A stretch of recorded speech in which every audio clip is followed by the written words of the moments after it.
Remember how OnePlus launched a mid-range phone, the OnePlus Nord with the Snapdragon 765G? Well, now it's done it again. Now we've got the Snapdragon 750G in the OnePlus Nord CE. The question is, which one has the greater performance? Well, let's find out. So we have the OnePlus Nord CE with the Snapdragon 750G on the left-hand side.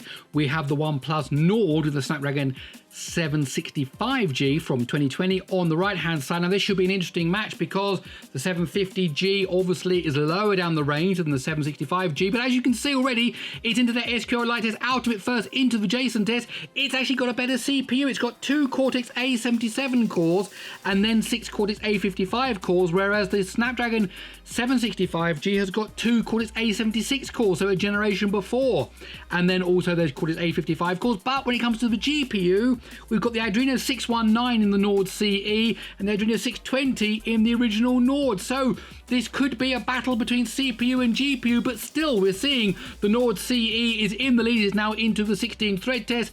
Looks not very straight though. Other phones are all kind of pretty even. That's kind of been quite interesting how it's been giving out those tasks. Anyway, we're now into the blur test.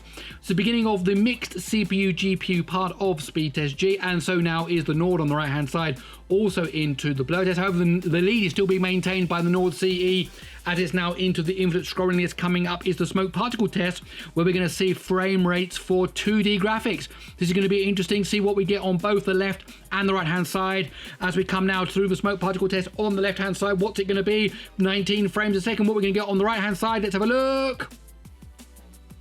19 frames a second as well, and as I was saying, that the Nord CE has gone into the Unity test. It's now in the lead still as it goes into Unity test. Big blank pause there on the right hand side, but now the Nord is also into Unity test. Just say about the colors, that's a white balance issue. Don't judge the displays of the actual phones according to this recording. As I'm saying that, yes, I think the Nord is now in the lead. It's definitely getting to that, down to the water first. Yes, it's hit the water.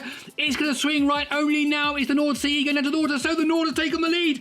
So the Nord CE was in the lead all the way through, right up until the graphics part, and now obviously the Adreno 620 is much more powerful than the Adreno 619, as it was the first into the Unreal test as well, and now the Nord CE is into the Unreal test. What's the final time going to be? What's it going to be a big difference? Is it going to be a matter of 1 or 2 seconds? Let's see what the final times are going to be, as it's now coming to the end of the pass. The Nord on the right hand side is going to finish first, absolutely sure of it. What's it going to be? What's it going to be? Here comes the final time. 2 minutes 21.3, and on the left hand side, it's now also making its way through the forest. What's its final time going to be? 2 minutes 28.9. Okay, let's break down the scores and see exactly what happened. Okay, so as we saw there, the OnePlus Nord won with a time of 2:21.3, and then 7.6 seconds later came in the OnePlus Nord CE with 2:28.9. But what happened? Well, if you look at the CPU, 52.7 versus 57.5, that's a difference of 4.8 seconds in favor of the newer device, in favor of the OnePlus Nord CE with the Cortex A77 cores. Then when we get to the mixed CPU GPU, we saw 19 frames a second there on both of them, and that's reflected in the scores, 29.7 versus 30 seconds, 0.3 of a second there, not much in it, interestingly in favor of the OnePlus Nord CE. But then it all changes when we get to the GPU, 1 minute 6.4 versus 53.8. There's a difference of 12.6 seconds. So the difference between the Adreno 619 and the Adreno 620 is significant, to the tune of 12.6 seconds. That meant that the OnePlus Nord, which was behind, was then able to go back into the lead, and therefore it won with a lead of 7.6 seconds.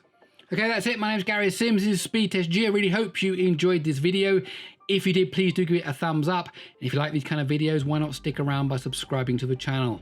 Okay, that's it. I'll see you in the next one.